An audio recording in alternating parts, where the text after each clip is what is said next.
It's day 2 Electric Boogaloo here for some good old May Spin Showcase Madness as presented by Stay Plugged In. I'm Hail Monkey Man in the booth alongside one of Pennsylvania's great as Llama. That's 77, don't forget the number. Comes at you live and loud alongside myself, and we get to see some great student talent for the second day in a row. Llama, how have you been? Actually, I said Penn, but you're an Ohioan, at least by student trade. How have you been as we get towards the end of the scholastic year? Better than ever, you know, the school year's coming to an end, already done with all my finals, can get that out of the way, but, you know, I'm just ready for some esports. You know, I was someone that went through Stay Plugged In, found my scholarship into Apex Legends through it, so I'm just excited to see some amazing players and amazing action. How about yourself?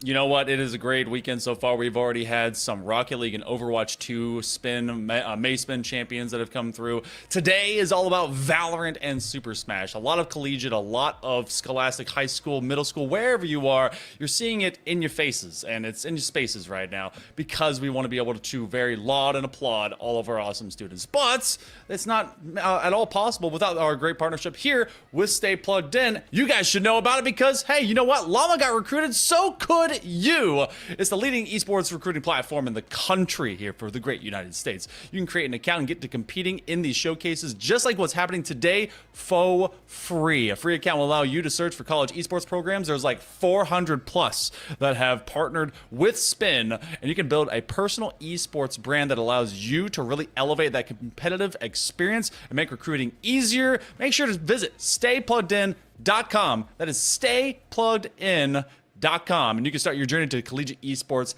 today. Love what we got here with Stay Plugged In, but you got another partner that's you know, as fast as the speed of light. Internet is here. It's the ultra fast internet that you've been waiting for. Now everyone in your house can stream, game, and do even more, all at the same time. Brightspeed technicians your house so you can too. No more searching for that one spot in your house to take a video call. Don't settle for fast and not slow or unreliable anymore. Switch to Brightspeed today at go.staypluggedin.gg/brightspeedapril. That's go.staypluggedin.gg/brightspeedapril. Limited availability in select areas. Hear that entire link all over again. We will be repeating it, as well as you can look at the VOD that's happening today and play it at half speed, and I'm sure it will sound just fine. So as we go full speed into this one, Llama, we again have Valorant and Super Smash Brothers. We're going to be playing the east and the central side of those regions for Smash, but Valorant, it's all over the map, and we've seen a lot of it from a whole bunch of different leagues. Today we got a nice bracket, single elimination styling, so you go to best of one, which means these kids often kind of go to what they know. That means we're going to Ascent. It's a classic map. It's been in there for forever, and not super surprised it's where we're going to go. It's going to be exciting, though. We've got an 11 versus 6 matchup in Proud Feminist versus Magic. So as we go into this, we do want to make sure that all you guys that are interested in the student talent happening today know what kind of grades that these students are going to be in, because some of them are seniors now, some of them will be seniors next year. I mean, if you talk to Llama, I'm sure that you'd be able to tell these fine folks exactly how important it is for some of these recruiters, these programs, knowing where you are and kind of what your interests are for gaining ground into these programs. There's one of these players out here named Scarecrow. They're already committed. We have a senior in Fuzzy. That's going to be on Proud Feminists. On Magic, this is a free agent team, average D3 ranks. So one thing that you could measure from Magic is how well they're able to communicate, fill those roles as necessary, and they maybe just pick, being able to play with each other for the first time. Yeah, absolutely. I mean, schools aren't just going to be looking for how good you are at shooting your gun in Valorant. It's all about those skills outside the game as well. Communication, how much of a team player, and how versatile you really are. So even though Ascent is one of those maps that everybody knows, maybe you bring something special to the overall map that nobody else has. We'll see how that one may get changed around for general composition. Do you go with basically what is a known meta, or do you change things around?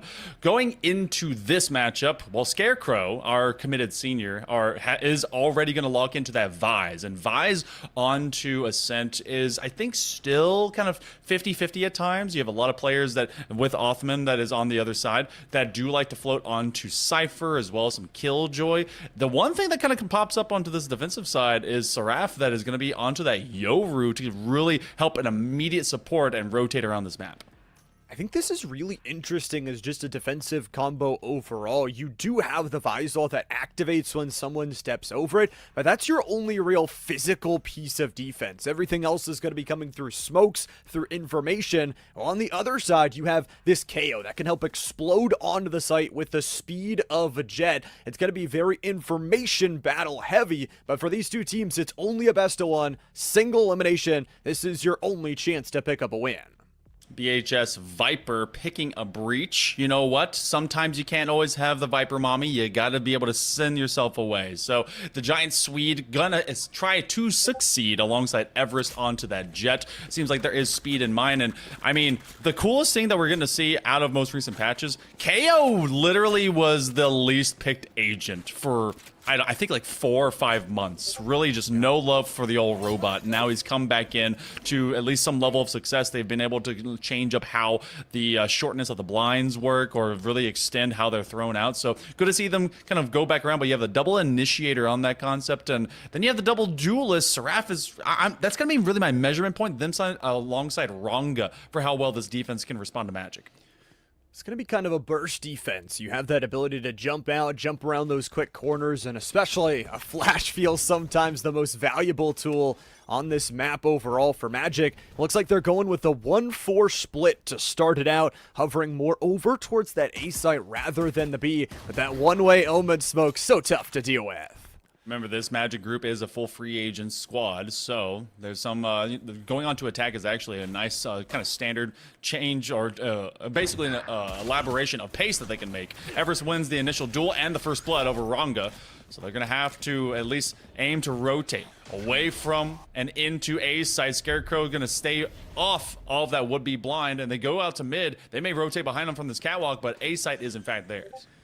They'll get the plant down, that'll help them out. It'll be interesting where they go after this. That Omen smoke perfectly laced to combine the connection from heaven, and Saturn is now just in such a great spot on the outside of Generator. Could just chill, can wait until this door is open, can wait on the other side. They already invested that paranoia, but here comes the retake. It's Sarah, Fuzzy, and a quick 1-2 trade. Saturn triples up, and it's left in a 1v1. That's won by Fuzzy.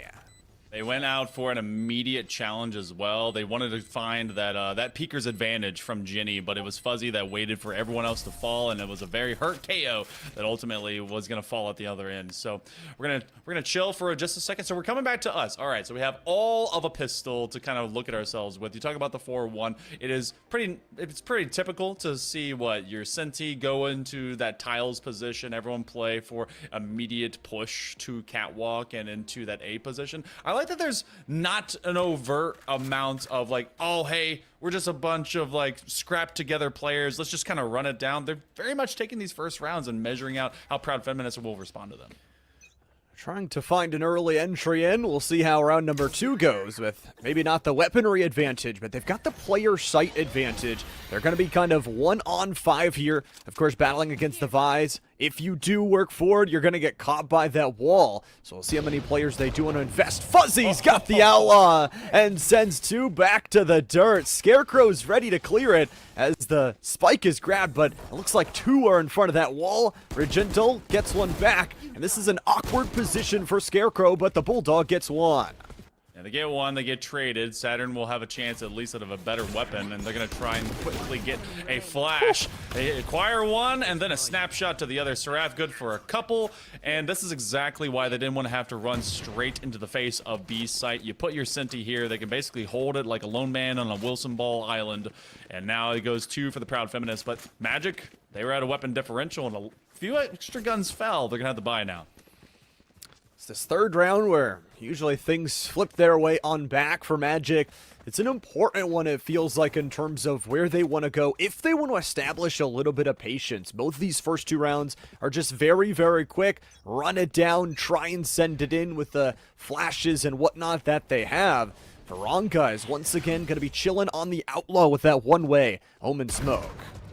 Ranga is one of our freshmen in this matchup, and so far the Fuzzy onto that Sova alongside their fellow commit in Scarecrow is that senior holding things down. Fuzzy will get first contact, and then they finish things up against Everest as they won that early duel. Trying to see if they're going to use this paranoia, but they do think a little bit better about the idea of moving in. They want to get these guns away from prying hands from the feminists. The interesting thing is going for a rotate after you had so much space, not wanting to battle into those smokes. It's going to be Scarecrow thinking about playing off of this tripwire and just isolating the possibility of getting this 1v2. There's the first. The close range on the Stinger strikes true to the heart. So now as you kind of play further back from it, they at least recover that spike. So one long rotation. They did so much contact at the beginning of this round, you have actually a lot of time. Styx getting caught in the corner, wins the better of it as Saturn had first looks TPing way to safety. Becomes a 3 versus 2. Your first buy-up round not looking too swell. Fuzzy's still very much alive. They may actually use a deny of default with that Hunter's Fury that they've already gotten into round number 3. Shoot that thing towards Jenny. Yep, and that's exactly how it goes. Regental finds Styx. Gonna try and deny them on the timer. They don't get the third shot off as they were trying to delay them just long enough, so it becomes a 2v2. There's a Sheriff still up and available, but these 2 players from Feminists are very, very far apart. The swing is good. Regental gets them done, and with this 2-on-1 here, Scarecrow, you might think about just keeping the weaponry, but the health bars are low. You know the chip damage is there, but what does this re-engage look like?